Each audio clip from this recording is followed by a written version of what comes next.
The following podcast may contain adult language and an abundance of swords, sorcery, barbarians, and rock music. So get ready, nerds, because we're talking about Robert E. Howard-inspired movies. Hey,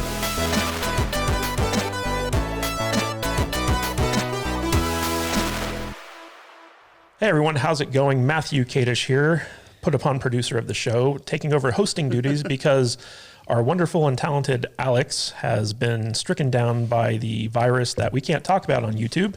So he's taking care of his family at home while the rest of us are celebrating someone's birthday by doing a certain number of movies that he insisted we talk about. Mm-hmm. Matt Vader 74, how you doing, buddy? Good, man. Good, man. I'm feeling old, a little older.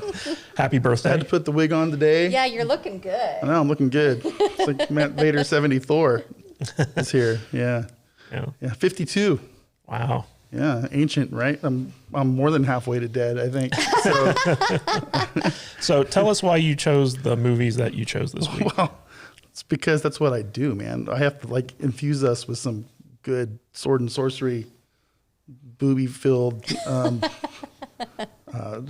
mayhem movies once in a while. You know, it's my thing. But you chose specifically Robert E. Howard. I chose Robert E. Howard because he's the father, the godfather of sword and sorcery pulp movies, shows. You know, he created Conan, and he created all these guys that we're talking about today, Kull and Solomon Kane and Conan, and he had a crazy brain. He was a little bit crazy himself. He barbarian brain. Yeah, well, you know, he was a troubled man. He's not joking. Yeah, he killed himself at the age of 30. Oh, God. Yeah. Okay.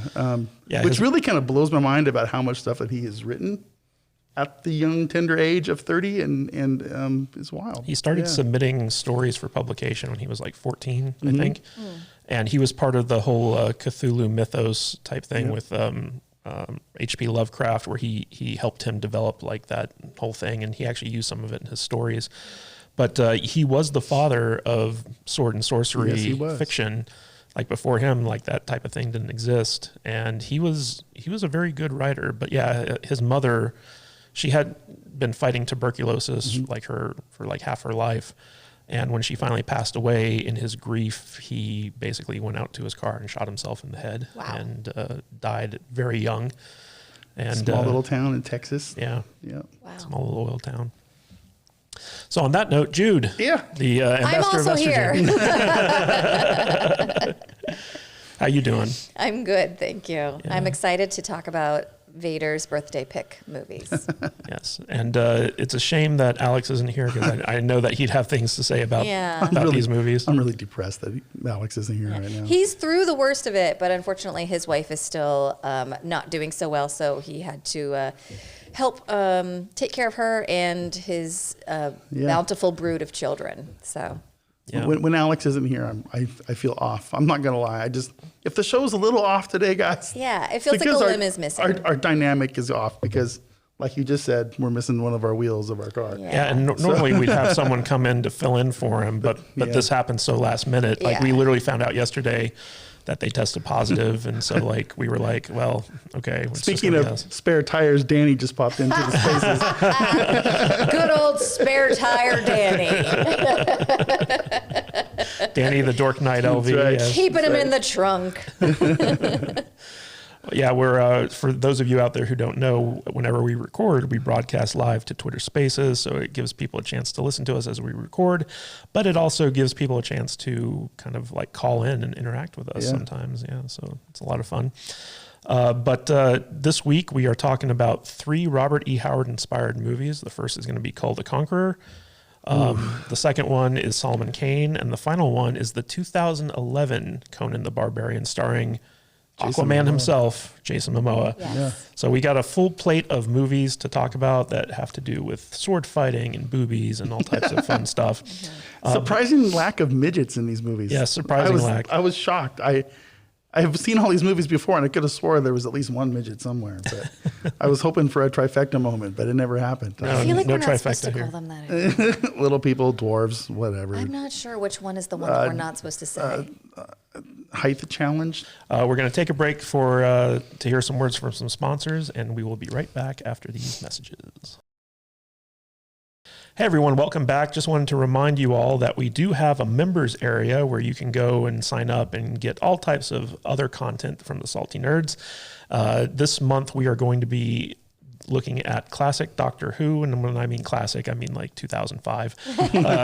But we're covering 4 David Tennant Doctor Who episodes this month just for the premium members of our podcast. And basically, we just finished recording the first episode, which is the Christmas invasion. Yeah, so, and we had a special guest for that recording. Yep. Stargate Atlantis, David Hewlett joined us for that. We talked about Doctor Who with Dr. McKay. Yes, exactly. So like 2 doctors and for the price of 1. Yeah. And we're going to be doing that all month. And then next month, we're doing a different classic science fiction show that we're going to be talking about just for the members, and revisiting these shows has been like a lot of fun.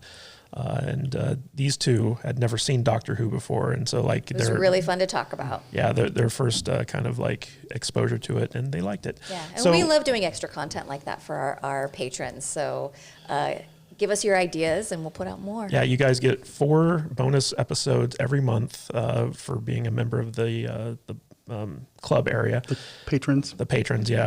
And in addition to that, you also get behind the scenes stuff. You get Q&A sessions. We do a lot for our members. I think we do more than most people, but also Discord access and all that good stuff. So if you're interested, just go to saltynerdclub.com and go check out what we have to offer over there, and join us if you want and you're able to. All right, guys. So now that we've gotten all the bill paying out of the way, let's talk about the first movie on our list, which is, of course, Kull the Conqueror. Jude, tell us about this movie. All right. 1997, Kull the Conqueror, rated PG-13 with a runtime of 1 hour, 35 minutes. This had a budget of $30 million. Vader, what do you think this brought into the box office? Oh, not very much. Take a stab at it. I'm going to be shocked if this movie broke even. So I'm going to say $30 million. $6 million? $6 million. Okay, yeah, shocker. Yeah, this was a huge flop. Yeah. Huge. Yeah. All right, you ready to hear what it's about? Let's do it. Okay. At the Royal Army tryouts, the traitorous Terry Silver learns that King Sven Thorsen has begun killing all the heirs to the throne. Kull, a barbarian foreigner, comes to blows with the Mad King, who gives the crown to Kull with his dying breath. Kull starts off his reign by freeing the slaves, giving the people religious freedom, and marrying a 3,000-year-old demon witch, Akavasha, the lead singer of Crucial Taunt, a band that wails. That's right. Akavasha sort of kills Kull on their wedding night, but before she can bring about her reign of darkness, fire, and hell on Earth, it turns out Kull's still alive, and they don't call him the Conqueror for nothing. Dad's home, and he's real pissed, and he's got a mouthful of ice to lay on the fiery queen. What a goofy movie. So fun. But you know what? It had Sven Thorsen in it. It had Sven Thorsen. And he said words. Uh-huh. He had some dialogue. Yeah. He had like a whole scene, yeah. I remember watching. I don't remember the first time I saw this, but I had seen it before. But I'm going to say this is my second watch after its initial. Whenever I saw it before, probably 20 years ago, maybe. Yeah. Okay. I don't know how long ago this was made. Was it 1999? 97. 97? Mm-hmm. Yeah, I saw it in the 90s at some point, and that was the last time I saw it. So okay. I'd pretty much forgotten this movie. Sven Thorsen. He talks like Donald. He talks like, he really does. It's like, I'm going to go and smash you with the axe. But he didn't really have a whole lot of dialogue, and he was the king, and I thought that was really cool. I'm sad that he didn't say, I'm going to go do some steroids. I know. That would have been awesome. Like he did in Running Man. But I'm watching this movie, and I wasn't paying attention to anything, And I'm like, wait a second. That's motherfucking Sven Thorsen. It's like, where's Arnold? Where's Arnold in this movie? That would have been a really cool cameo. How dare he do a movie without Arnold? I know. Well, he was badass. He was in Hard Target, if you remember correctly. Yeah. This was a little bit. I did a little bit of reading about this movie, and this was like loosely based on what they wanted to do with some King Conan kind of stuff, and I think there was some people crossover involvement. That's probably more of a Matt's scope of things, but the soundtrack for this is epic. Oh, and that was another thing that I wrote in my notes that I can't look at because we're doing spaces right now. But the soundtrack threw me because they go into like this epic kind of horn kind of stuff, but then all of a sudden it's like the full on like metal, the metal riffs. I'm like, what? Not just metal riffs, but like the type of stuff that I'm like, what is going on? It's the type of stuff that you get from like those generic kind of like soundtrack CDs, where it's just like, oh, we need to put in some heavy metal music here. Right. It's like a non-copyrighted metal riff background music that I play when I'm like doing Facebook kind of stuff. Yeah, you get 99 CDs for $1. Oh yeah, it was hilarious. So I'm like, where did they get this shit? It was crazy. Yeah, so, what's interesting about this movie is that Kevin Sorbo plays Kull the Conqueror, and this was made at the height of his popularity with Hercules: The Legendary Journey, which was, he played Hercules in this long-running TV show, which was produced by Sam Raimi and Robert Tapert, the guys behind the Evil Dead movies. And the guy who directed this, John Nicotella, he was a long-time TV director. Like, he just cut his teeth on TV and like done a lot of episodes of TV. And this was his first and only feature film. Bless. And the guy who wrote this, Charles Edward Pogue, he wrote the script for Dragonheart, the movie where Sean Connery plays a dragon. And he was very upset with the way this movie turned out. The movie that Dennis Quaid gave up on his accent halfway through the movie. Yeah. This movie feels like an episode of Hercules. With it really maybe a little bit of a bigger budget, maybe. Better music. I don't know. Look, man, I'm a metalhead. I really am. I listen to this stuff every day. The music took me out of this. Really? It was so weird. I thought I love that goofy shit, so I loved it. Yeah, when I watch a barbarian movie, I need like orchestral. Yeah. I need horns. I need You need the Yeah. What Basil Bolduris? What was the guy's name who did the Conan stuff? I need that kind of music. But I don't know if I got that name right. I probably just butchered that music. Yeah. But yeah, I mean, I don't know. It's a weird movie. It really is, and it's not a good movie. I'll tell you this though. This was the movie I enjoyed the most this week because it was so campy. Yeah. That like it was actually entertaining to me. See, I got the impression that they wanted this movie to be much more less campy than it came off. Oh, it's unintentionally funny. Yeah, I think that's kind of it. But it's not good enough to like get a cult following or anything. Because if it was campy enough, it would be all over Jude's radar. You know what I'm saying? Yeah, I'm surprised I'd never seen this before. Yeah, but you don't really care that much about it now after watching it. I'll never watch it again. Yeah, so see, that tells me right there they failed. Well, I remember when this movie came out, like there were commercials for it all over the TV because like they were really trying to push Kevin Sorbo as like a movie star with this thing. And I remember watching the commercials and being like, that looks really dumb. I'm not going to go see that. And like, this was my first watch. I've never seen this movie before. It's a shame because I like Kevin Sorbo. I like the people involved in this. I mean, Thomas, what's his name? Thomas Ian Griffith, Terry Silvers from the Karate Kid movies. He's in this as like the main bad guy. And it was kind of funny to see him in there with like Tia Carrera and Harvey Firestein shows up as like a pirate captain lord. Oh, yeah. And the accents in this movie are just all over the place. All over. Yeah, like nobody gives a fuck. Like we're just like we're just gonna speak as we normally speak in this movie. It's funny when you mentioned that this was made by the same people who made Dragonheart, where Dina Meyer is in that awful red wig in that movie, and Tia Carrera. It's not made by the same people. It was written by the same guy. Okay. And Tia Carrera is also in this in an awful red wig. Yeah. But for some reason, it worked in both movies. I liked them both as redheads. I didn't think it worked at all in this movie. I thought it was great. I kept looking at that wig and I was just like, oh, that's an awful wig. It's an obvious wig. And like the way that she's like trying to like move it out of her face is so like you wearing your wig. Hey, whoa. Sorry. I look good in this thing. You do. But there's an obvious way that you're like trying to like move hair out of your face when you're wearing a wig versus when you just have your natural hair. Yeah. And she was doing that throughout the movie, like get this hair out of my face. It was so funny. But her with red hair and green eyes, I don't know why, but it worked for me. I feel like I look like a fat Bret Michaels when I wear this thing. So. You kind of do. Yeah. You're very Bret Michaels-ish. Yeah. You should do a Rock of Love. Yeah. Rock of Vader. Every rose has its thorn. Yeah. So this movie was originally titled Conan the Conqueror, and it was being developed as the next Arnold Schwarzenegger incarnation of the Conan series. And when Schwarzenegger turned it down, the studio was just like, well, you know what we're going to do? We're just going to replace him with someone new and do Kull instead of Conan. And so they basically just swapped out Robert E. Howard characters for this movie. But what's interesting is that in the John Milieu's Conan the Barbarian, they actually took a lot of the backstory for Kull and gave it to Conan in that movie. And in this movie, they took a lot of the backstory for Conan and gave it to Kull because it was basically just like it was meant to be the Conan character. So this movie was just like a slapdash, like put together. Let me tell you, if this was the Conan the King movie that they had given us, man, there would have been an uprising. There would have been a riot with Conan fans. But you know what sucks is, I don't feel like I want somebody in Hollywood somewhere, I don't care where, Netflix, Prime, whatever.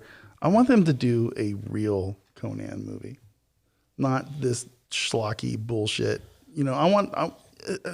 Netflix is developing a TV series. Yeah, the character's never been done justice ever, not even in the Arnold movies. So it's just something I want to see before I'm done. Well, one of the weird things about this movie is that the marketing for it was so bad. Like even on like the poster for this movie, the tagline is "Kull rocks." Yeah, like the character rocks. And with all like the heavy metal music and like it just seems so out of place. It instantly takes you out of the movie.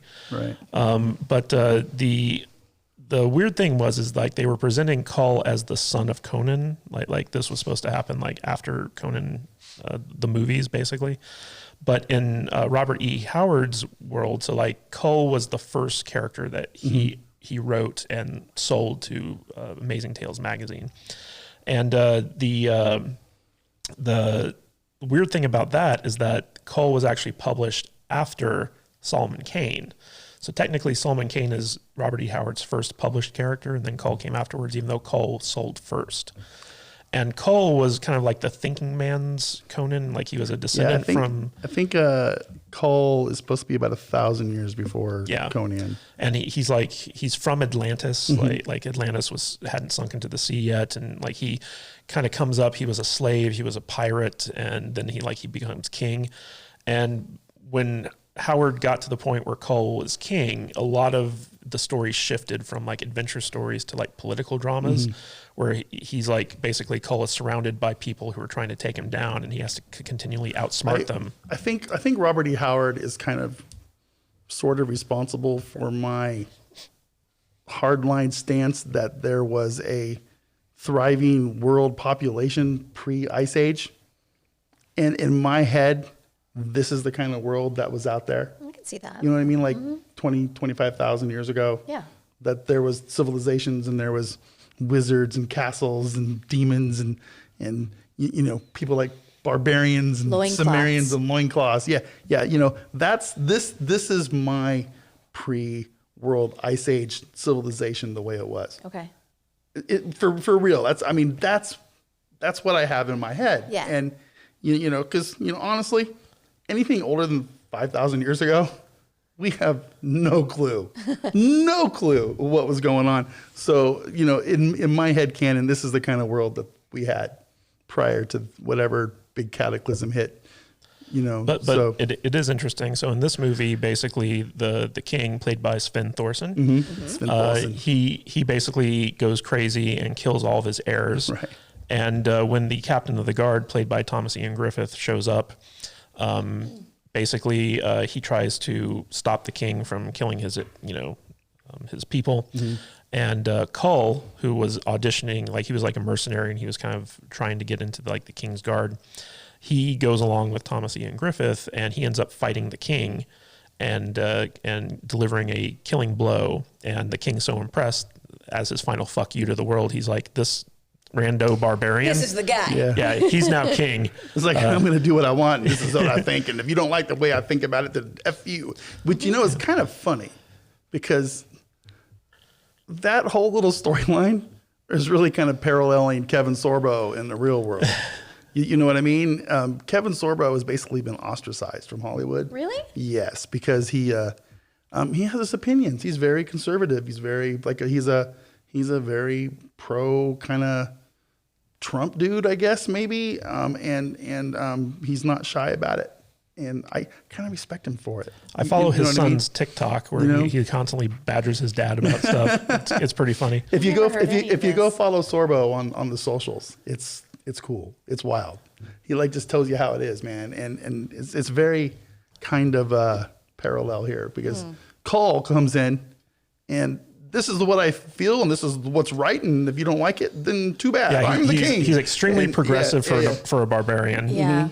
He did make some mistakes. Sure. Like he refuses to rape women because he wants Mistake number one. Gotta do that. Yeah. He wants them to want to be with him, which, during that period of time, it's just like, oh, that's crazy talk. So basically once he becomes king, he starts ruling the kingdom. And he has these ideas like freedom of religion, freedom of speech, like all these like crazy things that would never happen. Freedom of general people. Yeah. And so this turns a lot of the court against him. And so the court begins conspiring with a wizard to take him down. And the wizard resurrects this old like demon sorceress. Akavasha, played by Tia Carrera, who wails, apparently. She wails. They really wail. They really wail. Basically, she puts a spell on Kull to make him fall in love with her and marry her and make her his queen. And then the plan is to assassinate him and have her kind of take over the kingdom and then pass it off to the rightful heir. But he gives her such good D that she decides to spare his life. Kevin Sorbo. Yeah.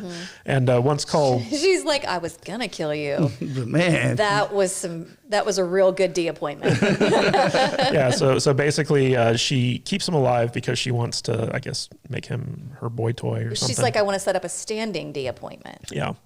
And Sorbo isn't about that, and he decides to lead a charge to take back his throne. And through that, he teams up with a priest, his cousin, who's also like a fortune teller, and sex slave. And sex slave, yeah, part of the old Sven Thorsson's harem, basically. And he goes to the old kind of pirate master who he was enslaved to, in the backstory, played by Harvey Fierstein. And gets it. If you don't know who that is, you'll recognize him from Mrs. Doubtfire. That and Independence Day when he's on the phone with his mother. I gotta go call my mother. It's like, oh my God, I'm the gayest dude in the world with the same beard I have in every single movie I'm ever in because I refuse to shave. So basically, Kull travels to this island of the gods, where he's trying to get this thing that can destroy the witch because she thrives on fire. And so he needs to get cold, basically. And there's this big fight, and the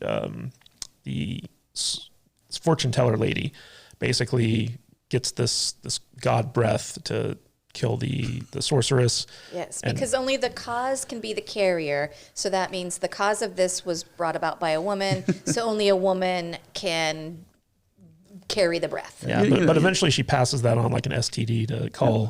Fortune teller lady, the second lead of the movie. Yeah. we can't remember her name. Not at all. Tamaria. I don't know. Something. Zaretta? Sure. Sure. Zaretta. Okay. Harsh Firestein's character's name was Juba. Which one was he? He was the Pirate King. He was on the phone with his mother. Oh, yeah, that guy. I forget his name. So Conan or Kull. Yeah, so I mean this movie's so all over the place, and the CGI crap fest at the end. Oh God, was so bad, and we see Kevin Sorbo give like a nice big licorice kiss Oh, to geez, that was so the cringy. demon. Like, She's full demon at that I know. point. She's got a mouth as big as my entire head, and she's just like, "Come on and lay it on me, big so boy." nasty. Yeah, and Sorbo just goes full tongue. He does. on it. Yeah. It's like I wish there was like a behind the scenes like clip or movie or something of them filming that scene, because it has to have been a thing. It had to have been a thing. It's like he had to have been like making out with some gross ass rubber demon mask or something. It's like, ugh. It was nasty. Yeah. Did you guys pick up on the Star Wars reference in the movie? I don't remember. So there's a point where Thomas Ian Griffith's character is upset that Tia Carrere's character is changing the terms of their deal. Oh, yeah. And she's like, I have altered our pact. Oh, Pray yeah, I do not alter it further. Yeah, I did remember that. Yes. Yeah. That was good. It was a weird little reference there.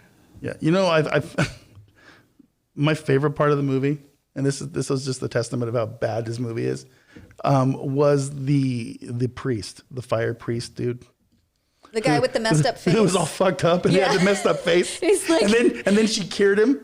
And then throughout the course of the movie, every time she'd get mad at him, she'd smack him around and it'd fuck up his face just a little bit more. So by the end of the movie, he's right back where he started, back at the beginning of the movie. Yeah, it's perfect. It was funny. Yeah, it was really funny. Like, it's like, damn it, my face. You know, it was just like. And the whole movie, he's like, but I've loved you for a million years. And she's Shut like, up.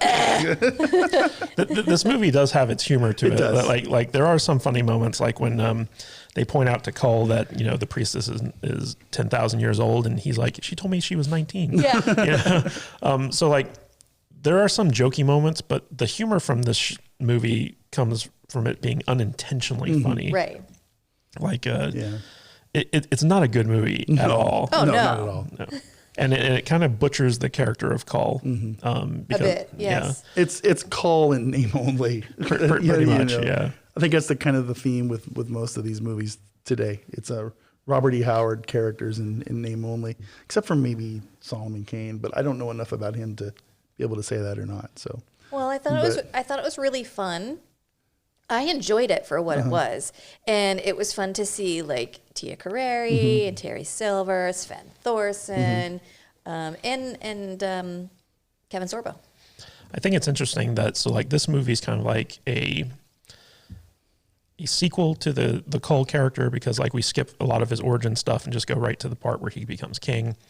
And then when Solomon Kane, that's like a origin story. It's a prequel to all the books. Yeah. So like we see like his origin.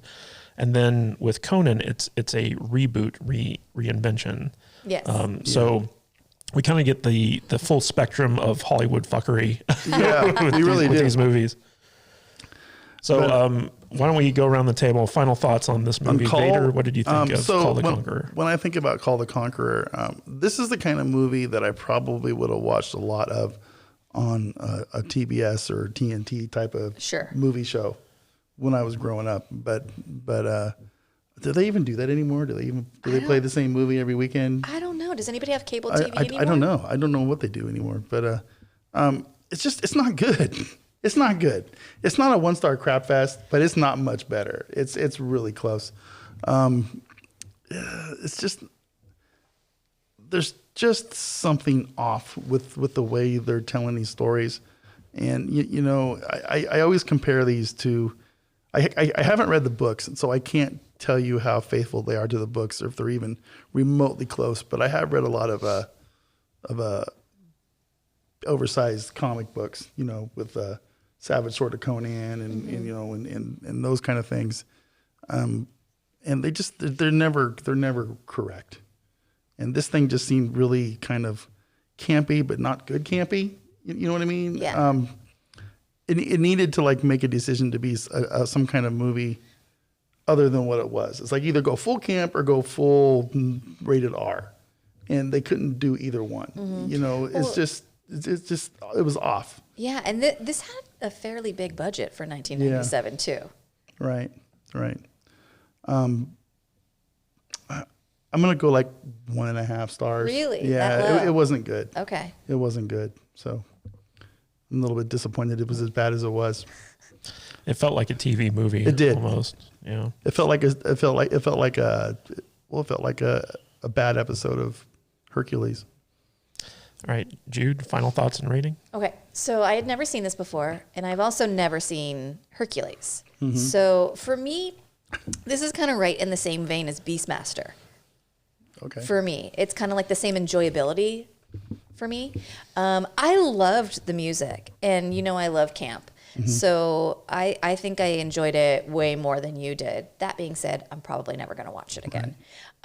So I didn't think it was terrible. I thought it was fun. I don't think it set out to be the same level as fun as what I enjoyed it as. But I mean, 1997. So I understand why it made $6 million. Yeah.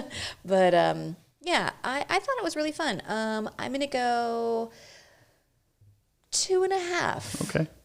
2 3/4 even. I mean, it's a barbarian movie from the 90s. I don't have high expectations for it.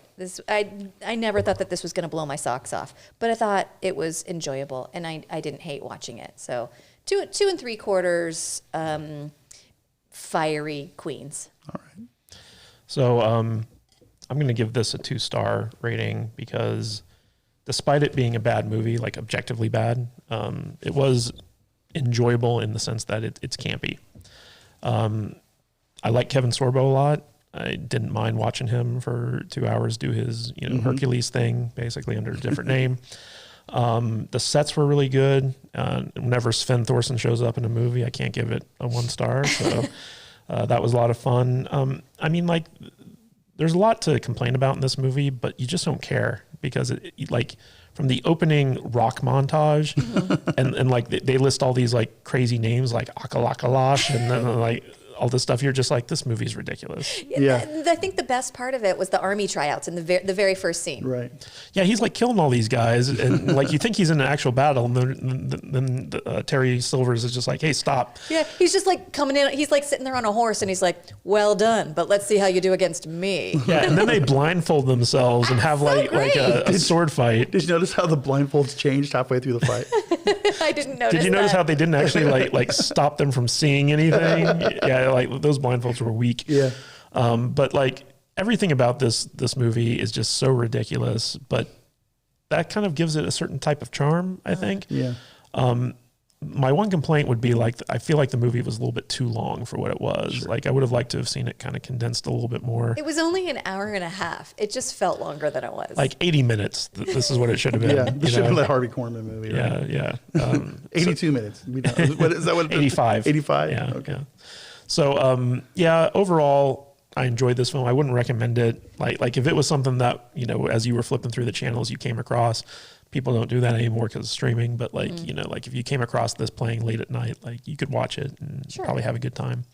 But we had to spend money to watch this movie. So.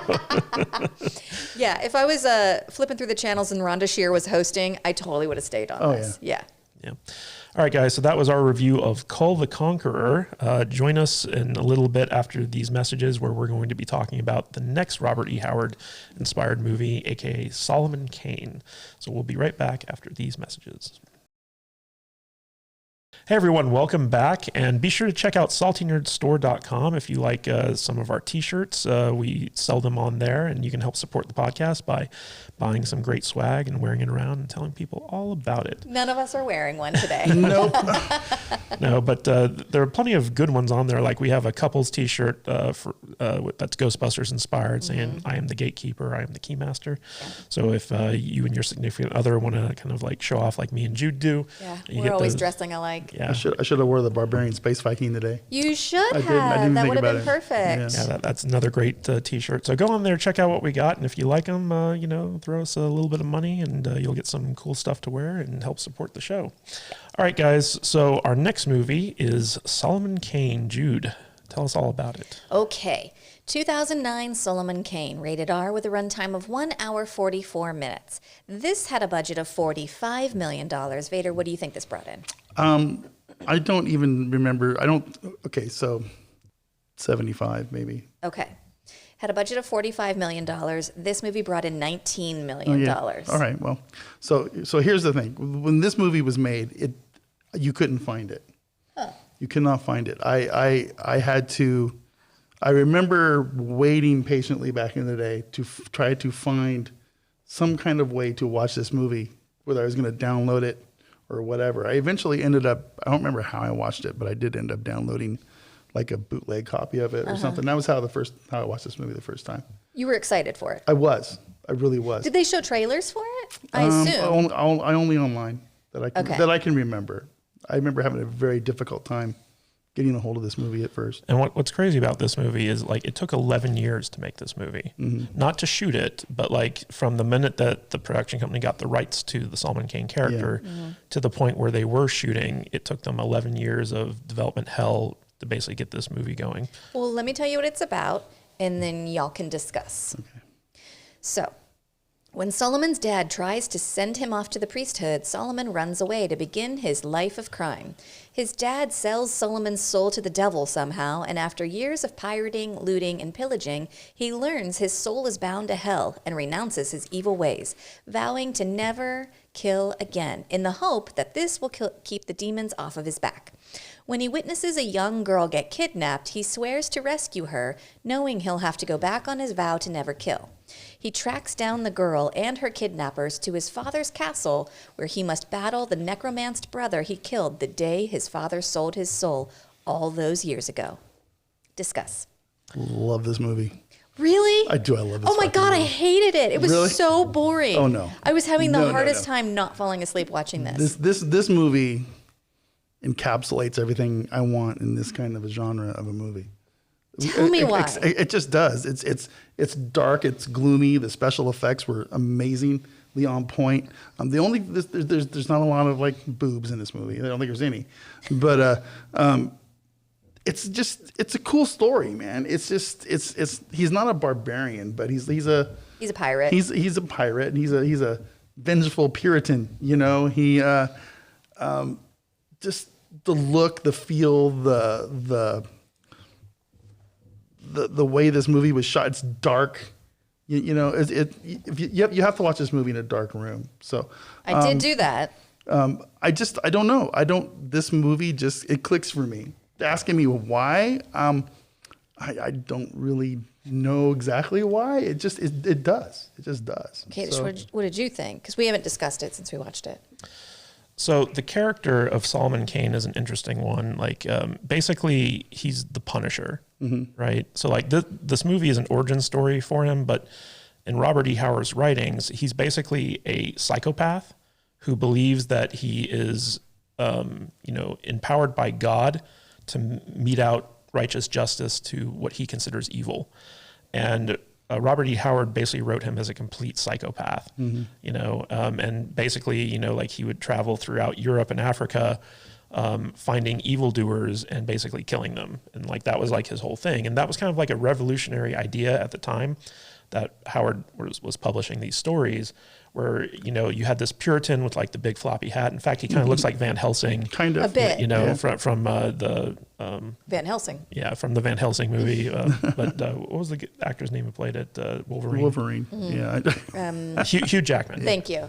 Yeah, so so the character, like basically he believes that he's doing God's work and therefore like he's doing evil to kill evil, and there's a certain amount of irony in the story. Well, you got to fight fire with fire. Exactly.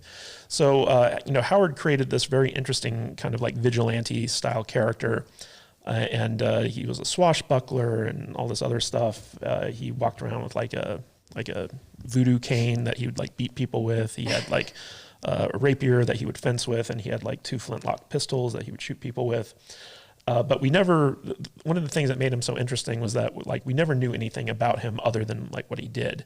And this movie tries to like flesh out, his backstory as to how he became the Solomon Kane that we all know and love from the Robert E. Howard stories. And this was originally supposed to be the first of a planned trilogy that they wanted to do, but it performed so badly at the box office that the trilogy was unfortunately, that's unfortunate, basically dropped. And James Purefoy, who plays Solomon Kane in this movie, like he was just coming off of HBO's Rome as Marcus Anthony, I think. So he was kind of a hot property at the time, and this was like going to be like his breakout leading man role because, he'd been a supporting player in a lot of different stuff. and I think he did an amazing job in this movie. But unfortunately, like, it just wasn't in the cards for him. And this is also Pete Poswaite's last film. Like, he was the guy who played the father of the Puritan family that found him and nursed him back to health. Okay. He's a recognizable character actor that you'd see in like a lot of different stuff, but unfortunately, he passed away in 2011, I think. Okay. So this was one of his last films, and you know, do you like the come on, movie man. though? I don't like this movie. Oh, geez. I found it kind of boring. It's really boring. I bet you Salty would have liked this movie. Well, he likes bad movies, so yeah, probably. Sorry. Okay, I also didn't understand the relationship with the young girl because it played very romantic, but she's a child. So even in that end scene where she's like on his chest and he's like caressing her hand or her face or whatever, and I was like, are they in love? No, because she looks 12. No, I never got that off of that scene. What I take is that Solomon Kane has been kicked out of the monastery where he was re-examining his life and the way he was going to live, and they kicked him out because he is on a different path, and he hooks up with this family and they basically adopt him. Yeah, it's a brother sister kind of thing that they had with him. I don't know if they did a good job at relaying that, but they should have like maybe explained how long that he was probably with this family. We should probably set the groundwork for this for the people who haven't seen this movie. So basically, Solomon Kane starts this movie. He's the captain of a privateer troop, which is basically pirates, and they're storming this this Muslim like stronghold to get treasure. And he is just a ruthless killer, badass, like awful person. And when he makes it into the vault, he meets this guy who's basically like Satan's right-hand man. And he informs him that, he owns Solomon Kane's soul and he's there to collect, and Solomon Kane barely escapes. And so he seeks refuge in the church. And in order to keep from being found by Satan's henchmen, he has to renounce like all evil. And so basically he becomes a Puritan. He gets his body tattooed with like religious symbols and stuff like that. And he has to give up his violent ways in order to stay off of Satan's radar so that he can keep his soul. But the people at the church are just kind of like, nah, bro, like you've been here long enough, you need to go. So like after he gave them all of his money in exchange for sanctuary, they're kicking him out. Well, basically the head of the church, he had a vision. He had a vision from God, and God said, I have different plans for Mr. Kane, and you need to move him along. Technically, he's Lord Kane, isn't he? Yeah. So basically, Solomon Kane starts wandering the earth, much like Kane from Kung Fu. And he gets assaulted by a group of traveling bandits, and he can't defend himself because if he performs any violent acts, he's going to be back on Satan's radar. Soul. Yeah. And so he is found by this Puritan family who basically nurses him back to health, and he becomes close with them because of their kindness. And then these brigands basically find this family and end up killing the father and the brother and kidnapping the daughter. And so with the father's dying breath, he tells Solomon Kane that if he saves his daughter, that his soul will be saved as well because they're linked. I don't mean to interject, but prior to that attack, they found this witch, the little girl who marked the other girl. Oh yeah. As the whatever, some kind of plot device. Yeah. To where she was needed to be sacrificed or something to bring forth whatever. And so like after the daughter is kidnapped, Solomon Kane now has this new purpose, and he decides that in order to protect her, he has to turn back to his violent ways to take care of these bad guys. And there's this evil sorcerer called Malachi who's kind of behind all this, and Malachi's henchman is this like weird masked dude who infects all the brigands with like, dark magic to kind of power them up a bit. And so Solomon Kane starts tracking these guys down and fighting them and trying to find this girl. And through doing this, he discovers that his father made a pact with the devil and offered up Malachi. And offered up his son's souls as payment in exchange for, all this power and stuff like that. The masked dude that he's been fighting turns out to be his brother. That he thought he killed back when he was a kid. Accidentally. And so like there's all this family drama, there's all this stuff and yeah, he's like the Mountain. Yeah. Which Sort is of, funny yeah. enough because the Mountain's actually in this movie along with the Hound up. and a few other Game of Thrones people. I did not catch that. Yeah. But yeah, so like that's basically the story of this movie. And, you know, like on paper, it sounds pretty cool. Yeah, that sounds like a dope story. I'd love to see that movie. I didn't see that movie when I watched this movie. I did. It is a dope story, and I saw exactly that movie when I watched this movie. You guys are dumb. I feel like you're saying that as though you want to fight. I'm not a good fighter. I'm just telling you, you're wrong. Your tone is screaming, "Fight me, Jude." I would never fight you. Yeah, but overall, like, I didn't care about this movie. Like, I started watching it and I was interested in it because I like the character. I'm a big Robert E. Howard fan. I love James Purefoy. I think he's a great actor. And nothing about this movie interested me. Like, we started watching it and I was just like, I'm so bored. Yeah, I I just felt want the it to same end. way. Yeah. Vader, what did you like about this movie so much? There's really everything. There's really not a lot I didn't like about this movie. I'm looking at this scene right now where he's fighting the devil's henchman dude with the hood and everything. Everything about this scene I like. I like the look of it. I like the aesthetic. I like the special effects. I like the story. I like the actor. I don't know what else to say. I like this movie, and I don't really understand why you guys don't like it at least a little bit. It's crazy to me. So yeah, I don't know what to say. Jude, what made this a hard watch for you? I didn't get any of the stuff that you love about it, V. Everything that you're saying about it sounds like a great story. I don't think that any of that was conveyed in the movie. It felt so long, and I just found it really, really boring. And like the relationships, I don't think were well defined. Like I was pretty confused up until the end on what his relationship to this girl was, because it seemed it kept going back and forth to me, seeming between like him wanting to redeem himself by saving this girl, or he was in love with her, or she was in love with him. It was very confusing and not very well defined for me. He was told by her father that if he saves her, his soul will be saved. Okay. So that's the gist of it. It's not that hard to figure out. Excuse me.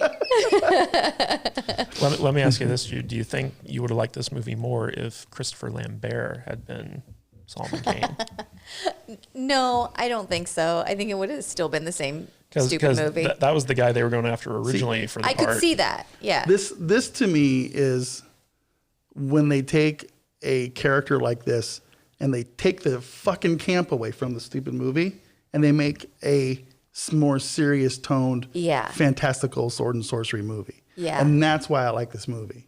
Because I think that's why I don't like it. It's not campy. I don't have to have fucking camp in my barbarian movies. I'm tired of camp in my barbarian movies. This isn't a barbarian movie. You wanted some serious boobs? It's close enough. It's a sword and sorcery, demons, swords, armor, sword fights, battle axes, ghouls, witches, sorcerers movie. All that shit is in this movie.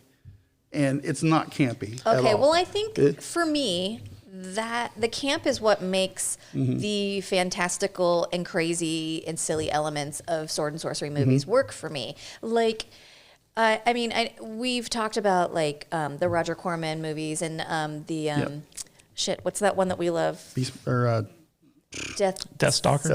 Death Stalker. Yeah. We've talked about those movies and how remarkable they are in that they're so ridiculous that everything works. And it's the camp factor that makes rape funny, and it makes like pillaging a town silly. When it's this serious, it just doesn't work for me. If there was a rape in this movie, it wouldn't have been funny. No, not at all. Hell no. And it doesn't always have to be. And that I think, starting right from the beginning, he's this terrible person, and there's no charm or camp to it, which I don't think helped me get on board with him throughout his journy. I feel like this movie takes itself way too seriously, which is one of the problems. Which was super boring. Which is probably why I like it. But I think like if it was going to take itself serious, the biggest problem with this movie is that it's not based off of any Robert E. Howard story. Like this is an origin story. I feel like if this movie was just about like Solomon Kane shows up, he's already a Puritan avenging angel, and he's just trying to save this girl, and we watch him be like a badass like throughout the entire movie without knowing his backstory, and have like the magic be a lot more subtle as opposed to like, you know, the big CGI vomit fest of demons and like whatever. I feel like it could have been darker, could have been more serious, and it would have been way more interesting. As it is right now, it's like a weird amalgamation of what we saw in Kull and like a Zack Snyder film, you know, like it's just, it's very kind of like desaturated and broody, and I don't know, like, It's just not for me. It's dark. It's a dark movie. Like dark in tone, definitely. And you know, there's I remember when I was watching this movie, I was watching it on Discord with some of our patrons. There's a scene where he's in some crypts and he's fighting some ghouls. It's the first time I've ever seen ghouls actually portrayed correctly, as far as your classic like Dungeons and Dragons style type of ghoul and stuff, and they were done perfectly. Yeah, I think all of those were done really well. You know, there's just they got the demons and the ghouls and the monsters and everything correct, and I appreciated that in this movie. These demons in this movie are scary. Yeah, they're fucking scary. Yeah. You know, with the religious upbringing that I had, if I had watched this movie when I was 14 or 13, kind of might have freaked me out a little bit because it was weird. There's some deep shit in this thing. I'll say this for the movie, like director M.J. Bassett, you know, he made a good looking movie. Yeah. Like this movie is really well shot. I don't have a problem with any of the actors in the movie. All the actors did a good job. I just feel like it's the script, it's the story that I have a problem with, and I just found the movie incredibly boring and slow. Yeah, and I think it's like I couldn't categorize it. It wasn't the typical barbarian movie or pirate movie, which has some camp to it. It also wasn't a horror movie either. So I couldn't figure out, I guess, what kind of a movie it was. And also I found it really dull. Yeah, they tried to walk the line between making it a redemption tale and also like an adventure tale and a supernatural tale and a horror tale. It was all those things. For you. Yeah, I had no issue but with all it those didn't do things. any of them very well is the problem. Like I feel like this movie is just kind of unfocused, and I would have liked to have seen maybe like a little bit more faithfulness to the original source material. I can't argue about the faithfulness to the source material. I can't, because I don't know it that well. Okay. But as far as it being all those other things, I had no issue following this movie. I had none. I'm a little bit confused as to why you guys think the story is hard to follow, but that's okay. It's not hard to follow. Okay. It's just boring. Well, that's your opinion. Yeah. It's okay, buddy. Don't take it personally. I'm not. All right. Let's do final thoughts and ratings. Vader, what would you give this? Man, I'm gonna go like 3.5 stars. I think it's a fun movie. I really enjoy it. I could watch this movie probably 3 or 4 times a year with no problem, just for fun. Is it a movie that is that I'm going to care about if I ever watch it again? Probably not. But if I have a chance, it's cool. I'll watch it, and I'll take some time out of my life to watch it. And I also am kind of annoyed that it did so poorly. I would like to see what else they could do with this character, because I think it's a fun, cool character. It would have been interesting to see what other 2 movies they had planned for it if it had actually gotten to complete the trilogy. Here's what this week has done. I know none of these movies are that great as far as the source material that they're based on.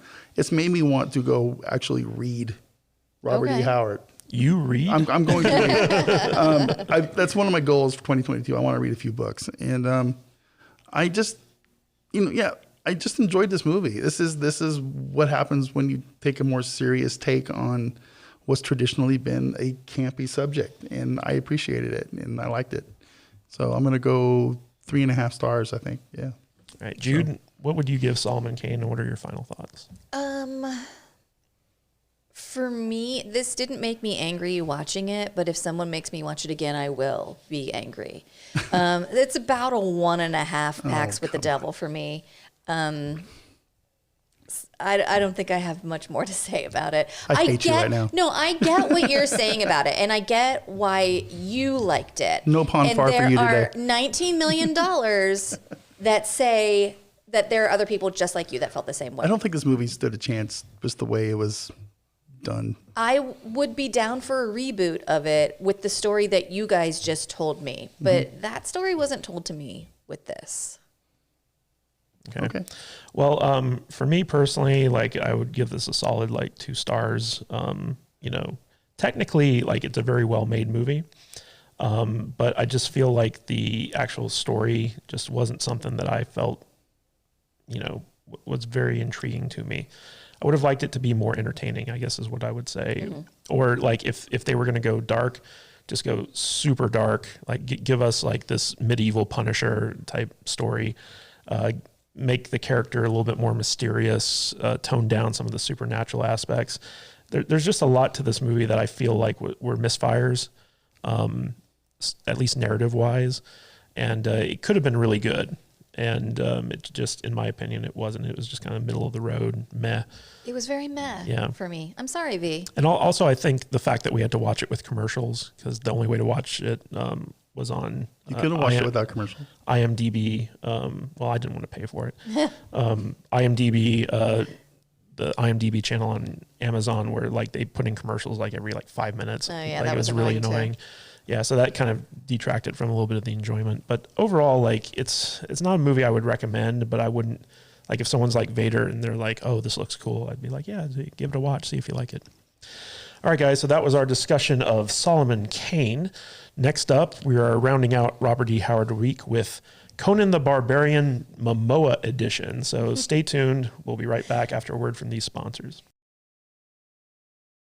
Hey everyone, welcome back. And real quick, if you want to join our community and interact with us and everyone else who listens to the podcast, be sure to join our Discord server over at saltynerddiscord.com. That's an open invitation, takes you right to our Discord server. We got all types of really fantastic chats going on over there. Vader, what are some of the boards that people can participate in over on the Discord server?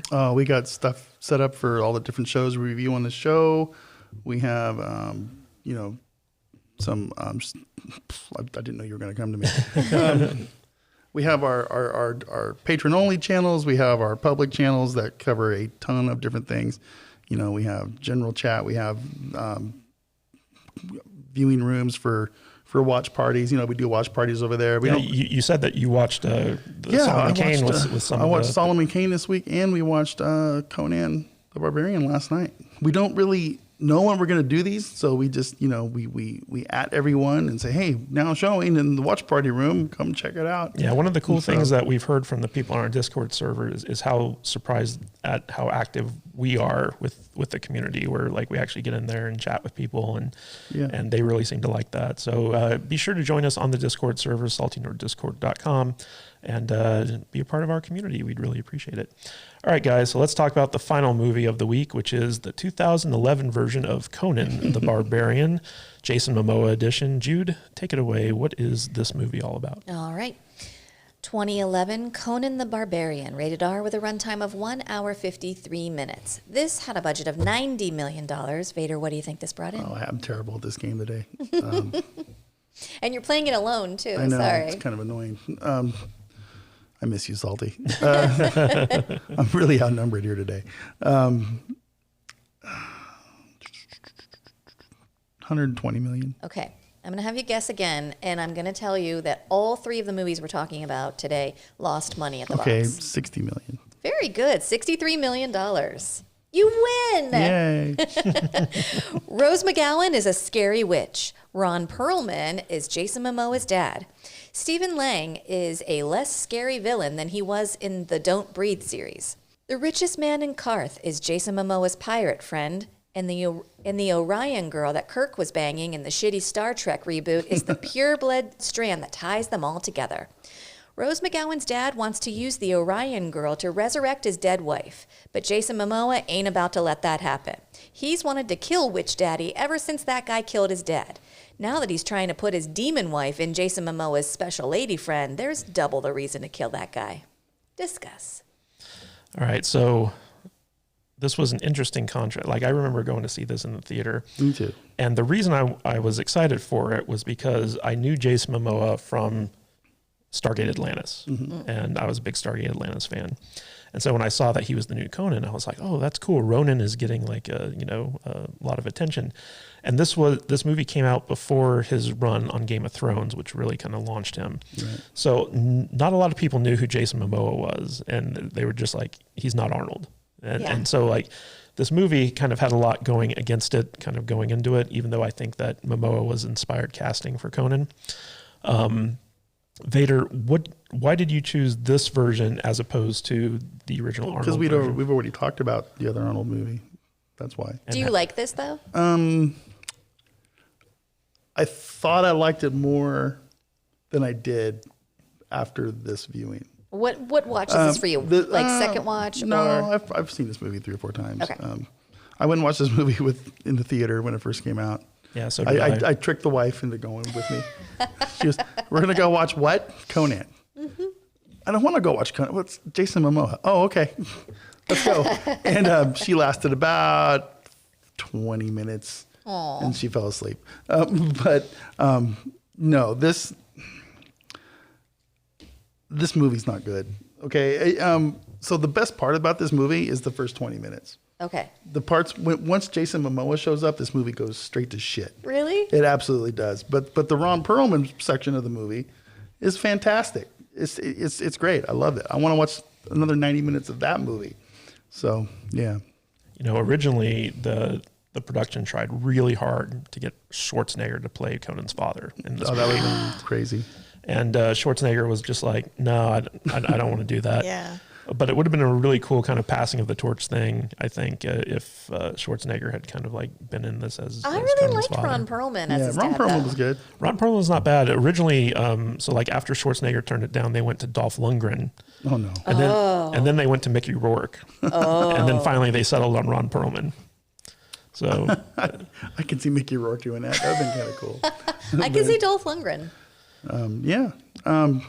I really like the kid who played young Conan too. Uh-huh. He was a badass. Yeah. He knew how to fling that sword around, man. Yeah. That kid's got some skills. He's probably some kind of like national martial arts expert in his age group or something, right? Or, I don't know. But what's interesting is around this time, so Jason Momoa and Rachel Nichols, who plays like the love interest sorceress girl in this movie. The Orion girl. The Orion girl from Star Trek, yeah. So the two of them were up for Guardians of the Galaxy. So Momoa was up for the role of Drax, and Rachel Nichols was up for the role of Gamora. Oh. And they turned down that to do this. No. That's not good. That's not good. Well, I think it worked out for Zoe Saldana and Batista, but this was supposed to be the launching of a brand new Conan franchise where it was going to like reinvigorate like the character and the material and stuff like that. And this movie just didn't seem to hit with audiences. Why do you think that was, Vader? Man, I'm kind of tongue tied when it comes to this movie because after watching it last night, you come to realize that Jason Momoa is just being Jason Momoa in this movie. He's not being Conan. There's a lot of really bad one-liners and just things like that. There's just this is like Kull was a TBS movie. This is just another TBS movie, but with a bigger budget. That's kind of how I look at this movie with boobs. Yeah, there were a lot of boobs. With a lot of boobs. I don't know, man. It's just this movie did not work for me upon my 4th or 5th viewing here or what it is. It's just I don't care if I ever watch it again at this point, which makes me kind of sad. Mm-hmm. But I can always go back to Arnold. So. Well, the director of this movie, his name's Marcus Nispel. He was a big music video director, and he actually directed another one of your favorites, which is Pathfinder with Carl Urban. It's I haven't seen it. You haven't seen it? No. It's a Native Americans versus Vikings. And I know what it's about. I just for some reason never had a chance to like he was coming off of Pathfinder when he made this movie.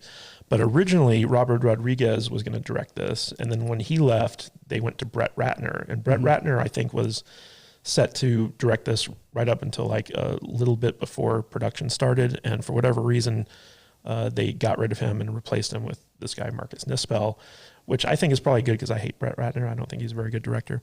But the problem I have with this movie is that it's the embodiment of, we call it lacktion, which is action movies that lack anything else. There are a lot of big set pieces in this movie that have like very elaborate fights to them, but you just don't care. Like it almost gets boring because there's so much action that you're watching at a certain point. And to me, that's the biggest problem with this is I was just bored through most of this movie. Jude, did you like this, or are you kind of in my camp? So the first time I watched it, I think you made me watch it, and I didn't want to watch it. And then when I watched it, so my expectations were so low that I was like, oh, that was actually really good. This was my second watch, and I can't say that I enjoyed it as much as I did the first time. I really liked all of the witchy stuff. I thought Rose McGowan was great. Yes, she was. I liked her witch dad, and I loved the opening, like you said, with like young Jason Momoa. All of that stuff was great. And I feel like it was two different movies. Like it was that first part was one movie, and then once we have like adult Jason Momoa, it becomes a different movie. And that movie, I don't think is a Conan movie. Yeah. And I don't know as much about the franchise as you do, but I don't think it's the same character. Yeah. And the original Conan movies have such a, like, they are exactly what they are, and their fans want that. And to reboot it, I feel like was a very risky move. And you're not gonna make those fans happy with it. And I don't know who you're attracting as far as like a new fan base with this movie. Well, what's interesting is that the Arnold Schwarzenegger version of Conan was actually based more on the Kull character from Robert E. Howard. This version of Conan, who's like a little bit more like kind of crafty and verbose, is actually closer to how Howard wrote the character in the books.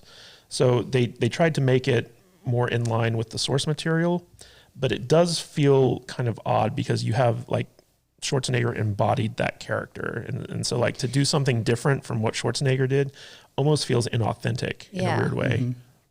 I didn't hate it, but I agree. I don't think it worked. Well, one of the interesting things about this is when he was still in negotiations for this part, Momoa decided that he was going to enroll in like a 6-week training program for stunts and martial arts. And that's kind of been like I think that was like the start of his ability to become like an action star. And, since this movie, he's gone on to be like one of like the next generation of action stars. Like, like we've watched him in C, where he does most of his own stunts and like has some epic battles. Yeah, he's great in that. Yeah, Aquaman. Like there's a lot of stuff that werewolf movie where he actually becomes a werewolf in real life. Yeah, there's a lot of stuff like now where it's just like, oh, that's Momoa, but like this was like the start of that. And I think it's kind of interesting to look at this in the sense that like this was like the first kind of like breakout of his career, like post Stargate, basically. Yeah. So, this movie I think has like a certain kind of charm to it because of that. But at the same time, I just don't find it very entertaining. Yeah. And I keep asking myself, like, what if this, what if that, would I have liked it more? And I was like, if this weren't called Conan the Barbarian, would I like it more? Right. Maybe. If it was a standalone, I think it might have worked more as a Barbarian movie than a Conan movie. Also, did you get the sense that they kind of drop hints in this movie, but they kind of give the idea that the Rose McGowan character, the witch daughter, kind of has a thing for her daddy. Yeah, weird. Oh, for sure. Yeah. And she keeps trying to like seduce him, and it's not clear. She keeps trying to suck on his fingers. It's not clear whether or not he actually has sex with his daughter or not, but it's kind of implied. It's weird. It's a little bit weird, for sure. Yeah. There's just there's parts of this movie. It's like I have the same issue with this movie as I have with the first Superman movie.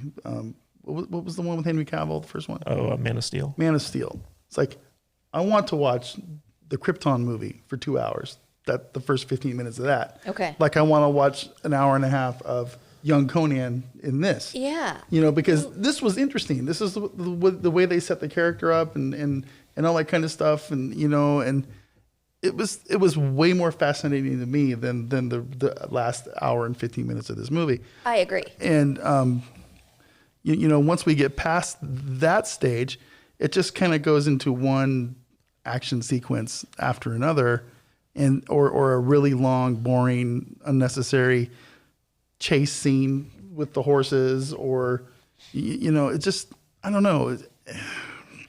I also feel like the worst part of this movie is the fact that Conan's the least interesting character in it. Right. And he's supposed to be the one driving the action forward, and you're just like, I don't care. Yeah, I liked his little thief friend. Mm-hmm. I liked the richest man in Karth guy. I loved Ron Perlman. Yeah.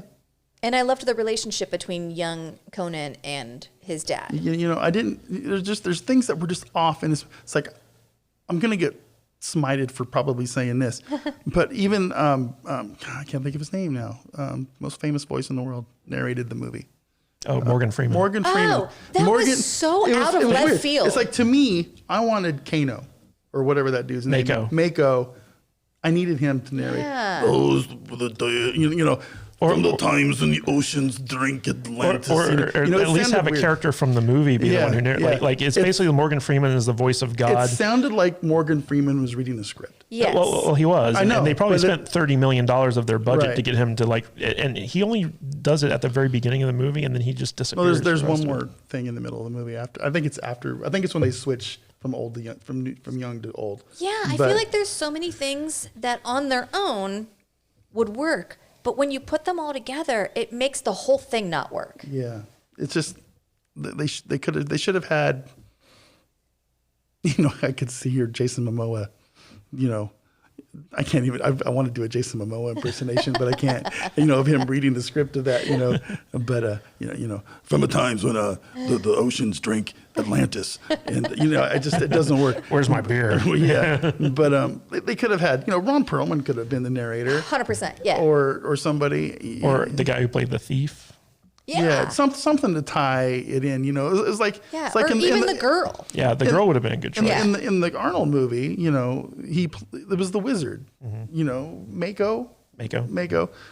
So it made sense. Yeah. I am the teller of his tale. Yeah. And that was cool, right? And it tied into the movie, and just have random. God, I'm terrible with names. Morgan Freeman. Random Freeman come in and just because it was definitely something that they could put him on probably the posters, Morgan Freeman and Conan or whatever. It's just, I don't know. It was weird. Yeah. They probably paid through the nose for those, 3 lines of dialogue. Yeah. If they hadn't paid that, this would have made its budget back. For sure. And, Ron Perlman's beard is epic in this thing. I do love a good beard. I will say, so this movie is basically just a collection of set pieces. Right. And the set pieces are all really well done. And they taken in isolation, they're good. But unfortunately, when we're talking about a larger movie, this one just fails to land, I think. And I think the best character in this movie is actually Stephen Lang, the guy who plays the bad guy. What's his name? Zim? Yeah. Like Emperor Zim or something like that. And he kind of takes over the role and encapsulates it, and at least kind of plays along with the character. Well, Stephen Lang's such a good actor. Like, he always just sucks the oxygen out of every scene that he's in, no matter what movie he's in, because he just dominates the screen. Like, he's such a powerful presence. He's such a good bad guy. He's great. Kalar Zim. Your set pieces comment is spot on. Yeah. It's like I was watching this movie last night with Alex on our Discord, and he made the comment. I'll just speak for him because he's not here today, like a loser.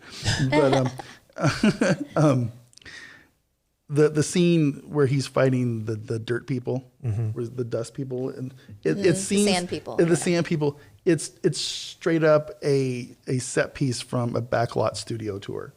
with stuntmen. It's something you'd see doing that. It's like the Indiana Jones stunt spectacle at Epcot. Yeah. And everything looks good. It's well lit. It's well acted.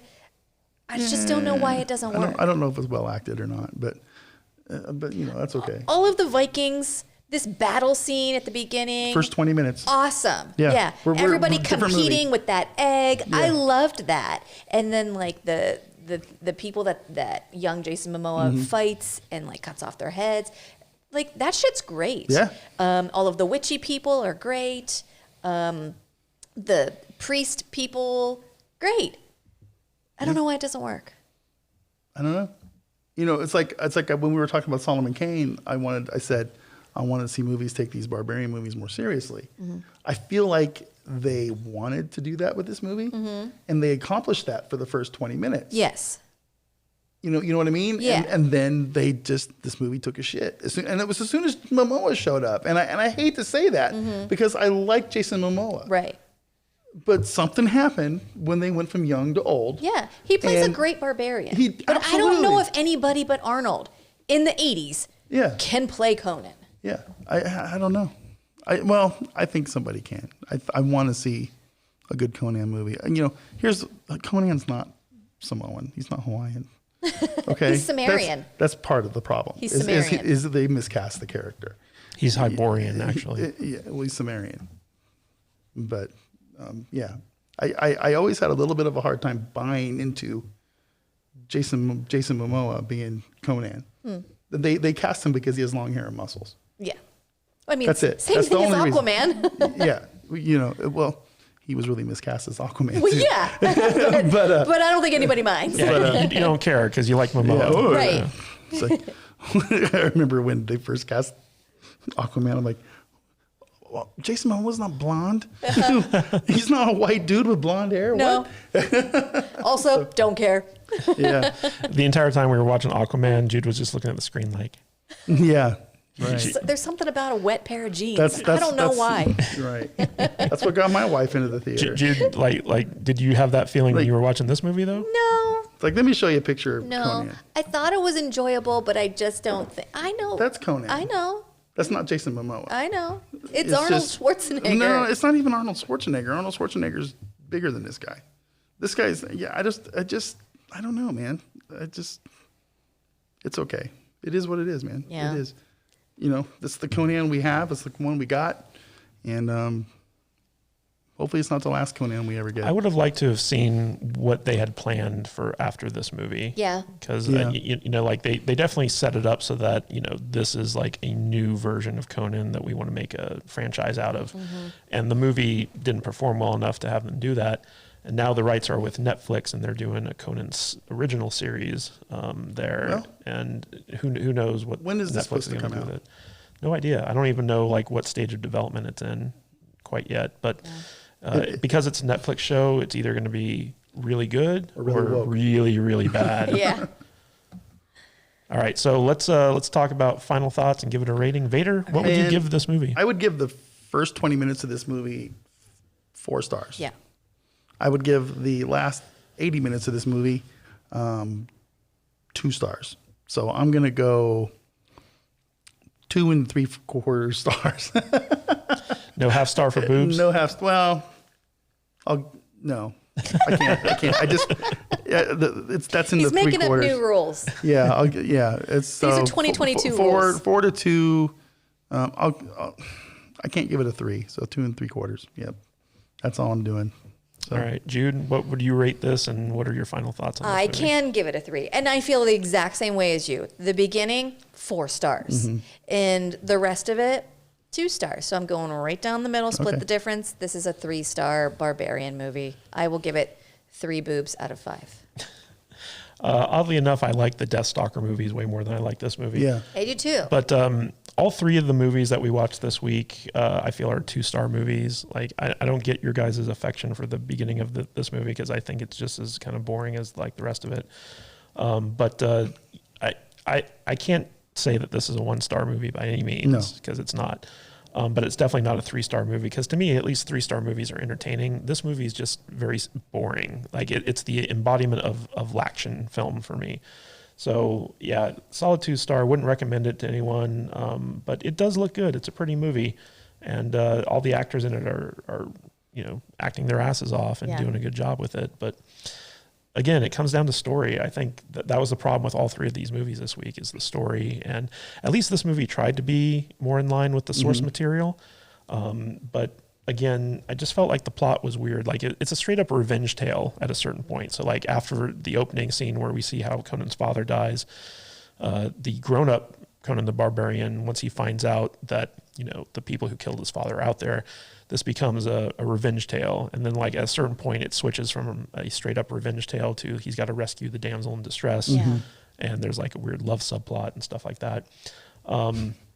So again, like it's kind of like a weird amalgamation of like stuff kind of similar to Solomon Kane, where it was trying to be too many things at once, and it just didn't work, at least in my opinion. Yeah, young Rose McGowan is super creepy though, and I really dug her. Oh, like the big forehead on Rose McGowan creeps me the fuck out. But Shaved her eyebrows off. Yeah, even the little girl that played her in the beginning, she was super creepy too, and I really liked that. Yeah, and it's kind of funny that Rose McGowan's involved in this because originally Robert Rodriguez was attached, and he was going to go off and do Red Sonja with her as Red Sonja. It's like I couldn't get over her hairdo. Yeah, it's like, why has she got the same hairdo as the clown guy from Babylon 5? It looks ridiculous. Yeah, it was really weird. But you know, it would have been interesting to see Robert Rodriguez's take on this type of thing. Yeah. And then I think Brett Ratner went off and did Hercules with The Rock as opposed to like something like this. Oh, that piece of shit. Yeah. So everyone got their chance to do you know, sword and sorcery, and unfortunately this one just kind of falls short. So 2 stars for you? 2 stars for me. Yeah. All right, so Vader, this was your birthday week, and you chose all these movies because we have a rule here at the podcast. That's right. Where I need swords. Where if it's your birthday, you get to choose all the movies for the week. What's your final take on Robert E. Howard week for your birthday? I wish these movies had been a little better. You know, I mean, I'm fine with Solomon Kane. I don't know what your guys' deal is with that movie, but whatever. It doesn't matter. It's just overall, I just like this genre of movie. I like sword and sorcery, and you know, I like demons and wizards and you know, that kind of stuff in my movies. It's just a genre I really like. You know, last year was Viking week on my birthday, right? Yeah. And you know, and I'm probably gonna I think always. we did Conan that week, didn't we? Did we do one of the Conan movies? I don't know, maybe. Or anyway, I don't remember. But yeah, it's just a genre I really like, and probably gonna do more of the same next year. So maybe we'll do like Yor and Kull and Yor, you know, those kind of things. Yeah. If we don't do them before Zardoz, yeah, no. But yeah. So you know. Well, just one of those things. From all of us at the Salty Nerd Podcast, happy birthday. Yes. Thanks, man. And we all hope that the people out there watching enjoyed our take on these movies, even though Alex, our fearless leader, was not here to... we really miss him. I hate it when he's gone. Me too. I hate it when any of us are missing. I hate doing shows without you two, V. I'm off when Alex isn't here, or any of you guys. Yeah. I'm just not... I'm off. I feels You also funny. weren't drinking today. I had a couple shots before we started this show. I think they just kind of numbed me out. Yeah. But that's okay. All right. Well, everyone, thank you for tuning in. And Matt Vader, where can they find you on the socials? You can find me at MattVader74 on all of these socials. You can also find me at salty_nerd on Twitter, and a brand new Getter account over there now that Joe Rogan has blown that up. It's at Salty Nerd Pod over there is the official show account over there, and I'm also over there at MattVader74. So yeah, and if you guys want to send him a happy birthday message, I'm sure he'd appreciate it. Also, you could leave that in the comments, and don't forget to like this video because those little signals tell YouTube that our content's worth watching, and they'll help push it out to more people. So if you want to support the podcast and the video, be sure to like and subscribe and recommend it to just one person. Just someone that you think would like our stuff. Yep. Anyway, Jude, where can they find you on the socials? You can find me at I am Jude Juju on Instagram, Twitter, and TikTok. And check out our Facebook page, the Salty Nerd Podcast on Facebook. And also, if you guys really want to help us out, please give us a 5-star rating on Apple Podcast. If you go to saltynerd.com/rate, RATE, that'll take you to a link that will allow you to leave a review right on Apple iTunes or Apple Podcast. And our goal is to get 200 5-star ratings so that we can be accredited on Rotten Tomatoes as actual movie reviewers. So if you think that our takes on movies are any good, we'd appreciate the help in getting there and basically being a part of the Rotten Tomatoes accredited movie reviewer community. I am Matthew Kadish, your fill-in host for Alex, who should be back next week, hopefully. But you can find me at Matthew Kadish, Kadish on Twitter. KadishBooks.com takes you to my Amazon page. And also go to saltylist.com if you'd like to sign up for our newsletter. We've got a special private RSS feed there for podcasts that only people who are subscribed to the newsletter get access to. So go check that out. And as always, stay salty, my friends.